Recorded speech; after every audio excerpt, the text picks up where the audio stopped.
Nós estamos estudando sobre novo nascimento e vimos no bloco anterior que o espírito do homem morreu no dia em que ele decidiu por uma vida independente de Deus.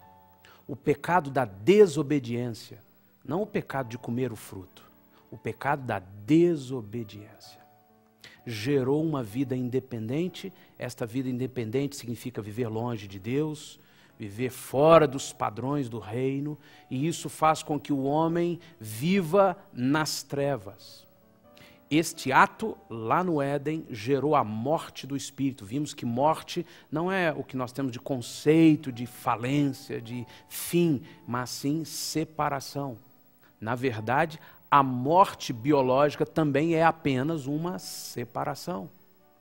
E o homem foi separado da plena comunhão com Deus. O pecado, a desobediência, a independência de Deus gerou morte do espírito, embora a serpente tenha dito, o maligno tenha dito, não, vocês não vão morrer, fica tranquilo. Você pode fazer isso, não vai acontecer nada. Você pode trair sua esposa, não vai acontecer nada. Você pode roubar isso aqui, não vai acontecer nada, não vai acontecer nada. Mas as pessoas não sabem que há algo no mundo espiritual acontecendo. Não há nada oculto nesta terra. Tudo que você e eu fazemos tem uma ação direta no mundo espiritual. E assim aconteceu lá no Éden. Eles não morreram fisicamente naquele instante, mas a alma deles começou a sentir a dor do pecado, da tristeza, da depressão, do medo, da solidão. E o corpo físico começou a morrer. O homem que foi feito por Deus para viver por toda a eternidade, no Éden, um plano perfeito de Deus, passou agora a sofrer a dor da morte física. E Adão morreu, Eva morreu, seus filhos morreram, e a morte física passou a fazer parte da realidade do homem. E essa morte física diz respeito aos animais, diz respeito à própria natureza. Então houve uma morte, e a morte do espírito afetou a alma e o corpo.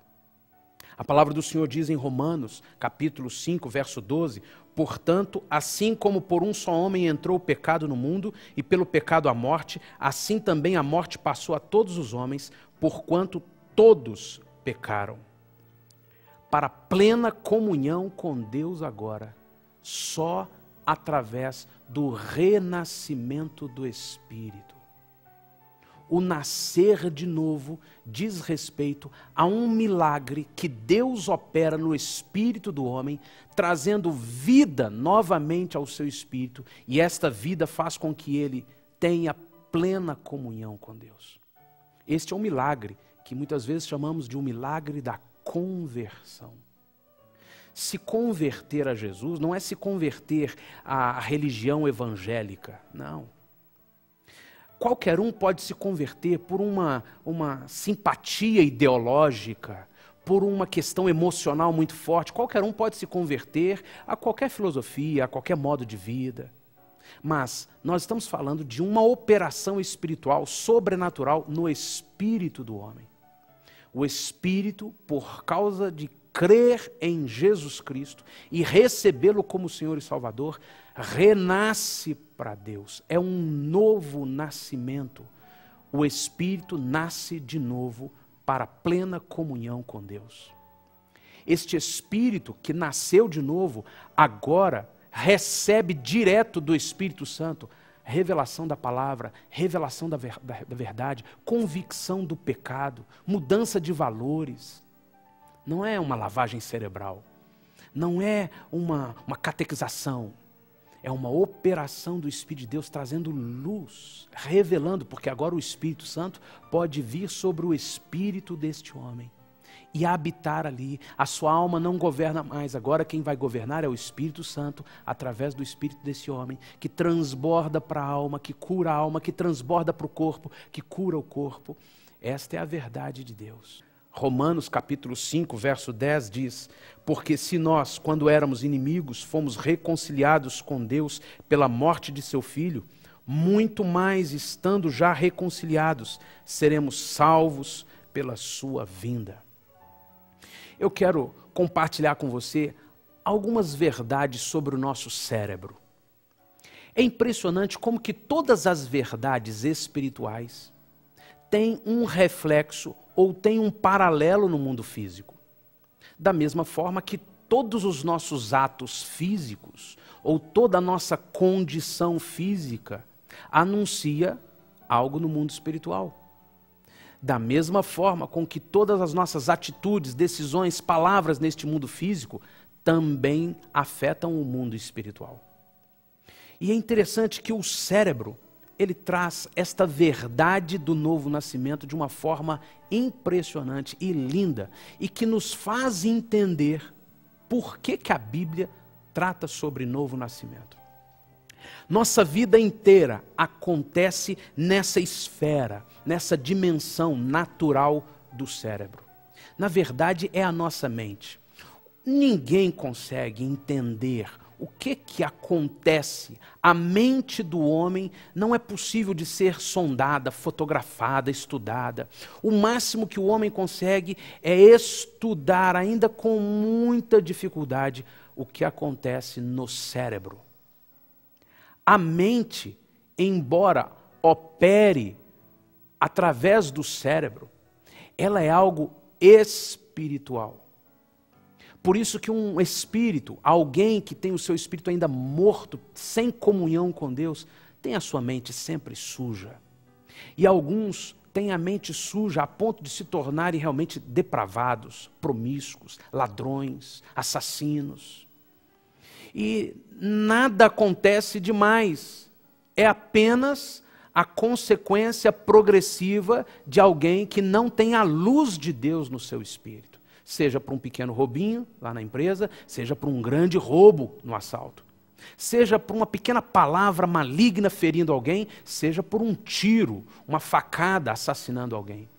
São atos de um homem que não tem o Espírito Santo sobre o seu espírito. E todo aquele que não tem o Espírito de Deus governando o seu espírito, tem a sua alma, suas emoções, dando-lhes decisões. E esta vida sofre muito. E tudo começa lá no cérebro. O cérebro do homem é esta dimensão, este universo onde todas estas coisas acontecem. Os neurônios do homem trabalham transmitindo sinais elétricos no que eles chamam de sinapses. Este é o início, então, de todo o movimento, reações, atitudes, decisões, lembranças, emoções, pensamentos, atividades, operação dos órgãos. Tudo acontece nessas ligações entre os neurônios, que são conexões. Estas conexões, elas se formam desde o início da vida do ser quando chega nesta terra. O cérebro é uma das últimas coisas que acontece na formação do feto. E quando ele chega na terra, quando ele vem à existência neste mundo, seu primeiro contato é com a mãe, é com a família.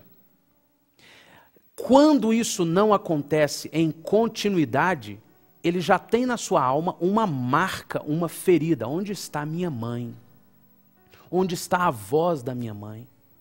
E então, desde esse primeiro instante, o cérebro começa a registrar toda a experiência sensorial, toda a informação recebida. E este registro se dá pelo fortalecimento destas conexões, estas sinapses. Os dendritos dos neurônios vão se encontrando uns com os outros. E quanto mais se fortalece aquela informação, mais se estabelece uma conexão firme dos neurônios. E é interessante que todos os elementos da vida vão se estabelecendo como conexões nos neurônios. A linguagem, a ética, o palavreado, os valores, Deus, os relacionamentos, educação, respeito, todas estas bases são estabelecidas no cérebro a partir do dia em que ele chega nesta terra.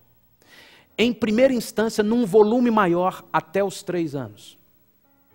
Em segunda instância, num volume mais distribuído até os 12 e 13 anos. A partir daí, Ainda é possível, ainda acontece até os 20 anos mais ou menos, uma intensa atividade, não tanto quanto aos 3 anos ou até os 12 anos, mas continua acontecendo uma atividade de fortalecimento destas conexões.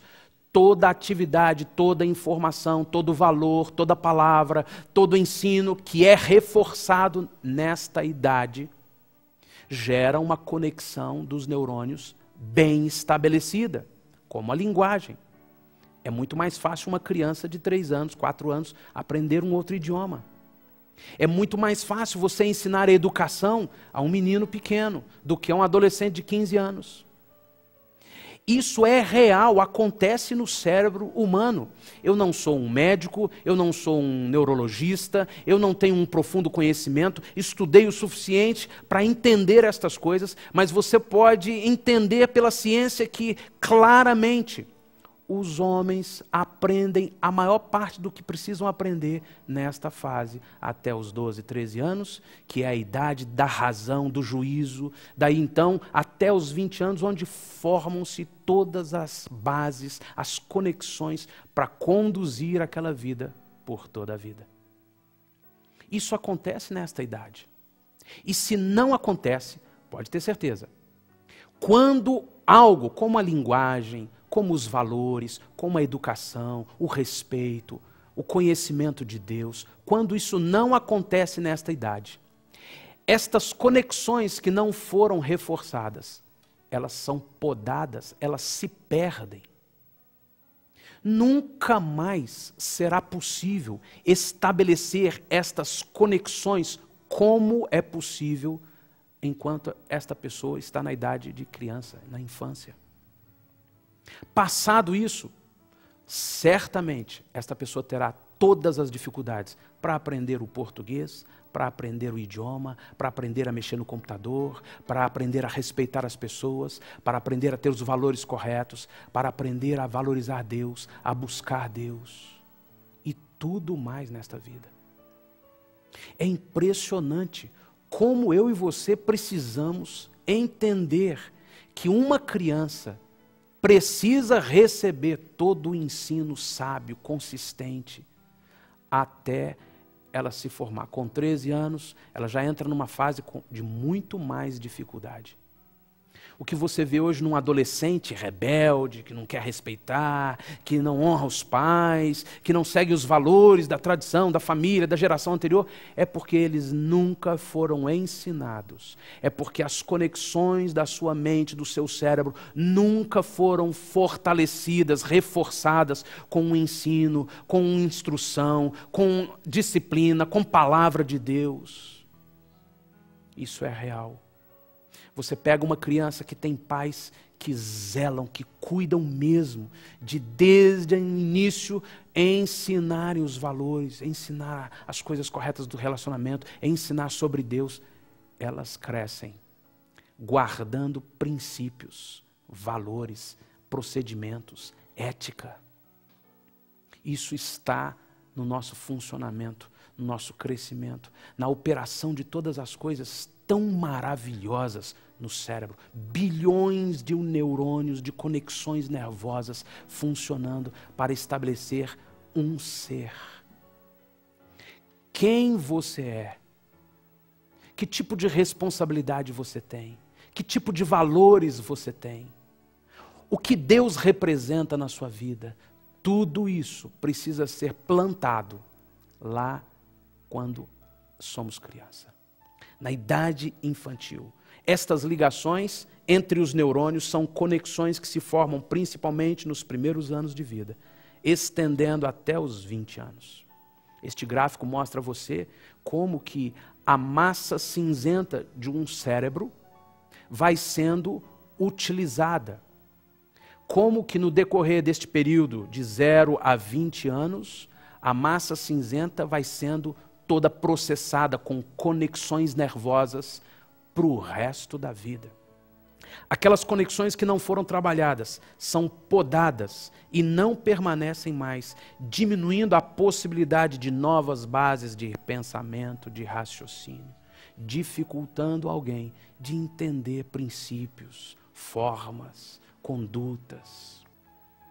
Certamente que todos nós continuamos aprendendo depois dos 20. Quantos idosos estão entrando agora no curso de computação e estão aprendendo? Mas você sabe que é muito mais difícil. Existem coisas que nunca mais alguém vai conseguir incorporar no seu modus vivendi. Como é difícil até mesmo aprender um outro idioma, se a idade já é mais avançada. Porque a mente funciona assim. E a palavra do Senhor traz um conselho sábio. Como aprender um novo sistema de vida, como aprender uma nova condição de valores, de conduta. Provérbios 22, 6. Instrui a criança no caminho em que se deve andar, e até quando envelhecer, não se desviará dele.